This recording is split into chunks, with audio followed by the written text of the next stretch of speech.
Hello! Alors, aujourd'hui, on va voir comment savoir si tu as une mentalité d'esclave. Oui, oui.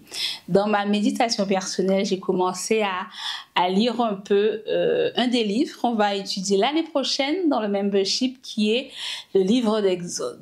J'ai déjà intitulé ça « La guerre des dieux ». C'est bien, Exode. Et donc, du coup, là, je suis vraiment dans ma lecture personnelle. J'ai pas commencé encore à chercher à fond et tout. Je prends vraiment le temps. Et dans ma lecture personnelle, avant de commencer à vraiment préparer l'étude biblique, j'ai lu Exode 5, 19 à 21, que je t'encourage, pardon, à aller lire. Et je me suis rendu compte qu'il y avait plus ou moins 5 caractéristiques non exhaustives d'une mentalité d'esclave.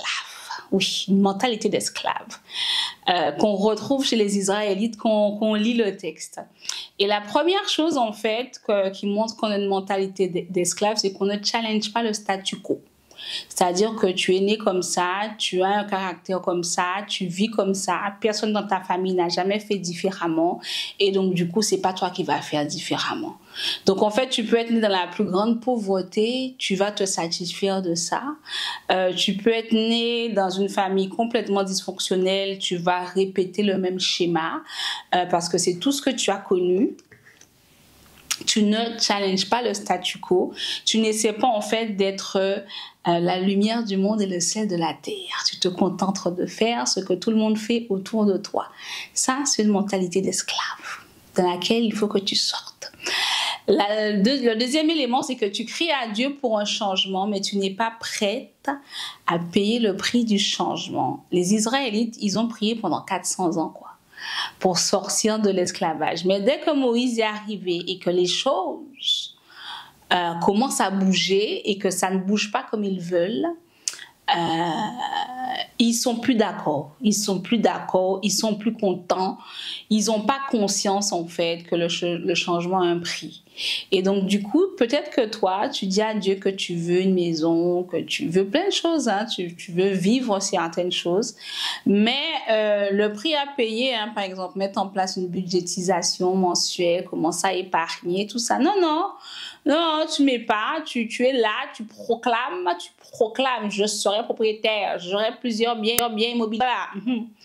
Mais quand on regarde la réalité des actions que tu mets en place pour que ce que tu demandes à Dieu devienne une réalité, il n'y a rien du tout qui est fait. Tu as une mentalité d'esclave, my dear, si tu ne le savais pas, maintenant tu le sais. Tu ne veux pas être bousculé, ok? Tu veux bien prier, mais après la prière, Dieu doit faire en sorte que quelqu'un qui a travaillé toute sa vie vienne et te paye un bien immobilier et tu témoigneras de la fidélité de Dieu. C'est ce que tu veux, non? C'est pas comme ça que ça se fait. Donc, ça, c'est une mentalité d'esclave. Ensuite, tu ne cherches pas à savoir ce que Dieu veut pour toi. On est encore dans le statu quo. Je ne cherche pas à savoir ce que Dieu veut pour moi, la destinée qu'il a pour ma vie, l'appel qu'il a sur ma vie, comment je vais faire pour y arriver. Non, je suis chrétienne, je vais à l'église le dimanche, je vais en réunion en semaine. J'ai un petit travail, je sais pas moi, de caissière à Carrefour. Mon mari a un autre travail, tous les deux on s'en sort comme ça.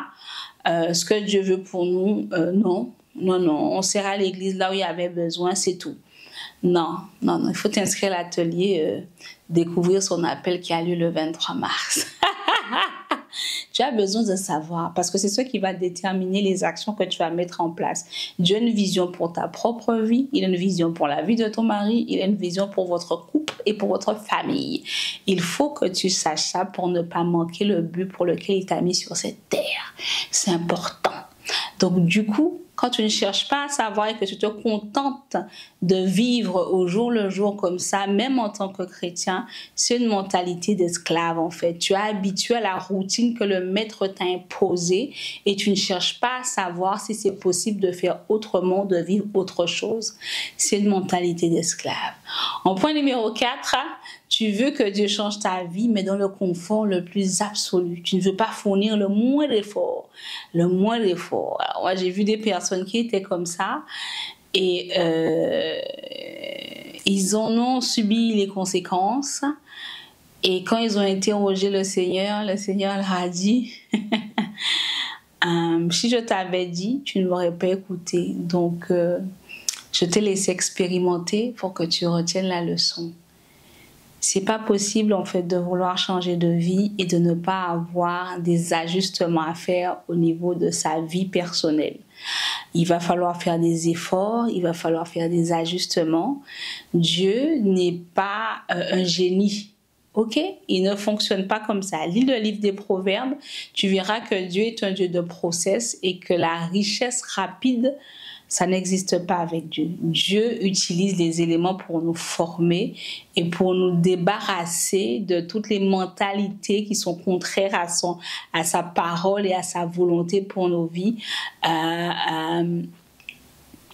pour qu'on puisse sortir de là en fait.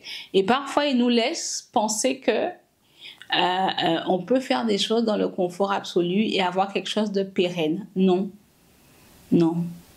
Si tu veux que ta vie change, si tu veux que Dieu change ta vie, il va falloir mettre ta main dans la main de Dieu et accepter de vivre l'inconfort pendant un moment, jusqu'à l'accomplissement de la promesse. Et en dernier point, tu es ignorante et naïve. Tu crois que l'ennemi va te laisser partir sans essayer de t'éliminer. Et oui, Pharaon qui peut être comparé à la société de consommation, qui peut être comparé à des mauvaises habitudes qu'on a pris en tant qu'esclave. Hein. Il y a des choses dont on a pris l'habitude. On va prendre la société de consommation.